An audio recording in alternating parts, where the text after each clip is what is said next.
Peningkatan pendapatan yang diperoleh Perumda Air Minum Tirta Sewaka Dharma PDAM Kota Denpasar harus disertai dengan peningkatan pelayanan kepada pelanggan air bersih. Mengingat selama ini masih ada keluhan dari masyarakat jika pelayanan air bersih belum maksimal. Terlebih beberapa kali juga aliran air belum penuh 24 jam.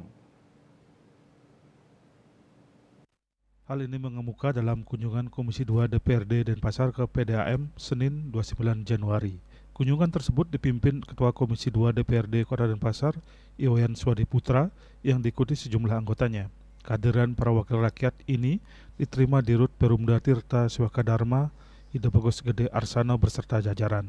Swadiputra mengatakan dalam kunjungan ini pihaknya ingin mengetahui kesiapan Perumda Tirta Sewaka Dharma mengingat RPJP Kota Denpasar 2025-2045, juga terkait agenda kerja Perumda 2024 termasuk target pengembangan di tahun 2024. Swadiputra mengapresiasi pencapaian yang telah diraih Perumda Tirta Sewaka Dharma. Namun selaku pembina di Kelurahan Serangan, Swadiputra menyampaikan jika pelayanan air bersih di Serangan belum optimal. Air PDAM sering tidak berfungsi, padahal saat ini perekonomian masyarakat Serangan tengah menggeliat. Pihaknya tak ingin kebutuhan dasar masyarakat ini sampai tidak terpenuhi. Terlebih Kelurahan Serangan ini paling strategis di lirik pusat. Bahkan direncanakan akan dibangun kampung kuliner. Selain masalah pelayanan air bersih, Swadiputra juga menyoroti masalah rolling petugas pencatat meter. Menanggapi keluhan masyarakat Serangan, Dirut Perumda Tirta Sewaka Dharma Gede Arsana mengatakan kondisi ini tidak terlepas dari produksi air di Kota Denpasar yang dipasok dari Blusung, Waribang, Penat, dan Petanu.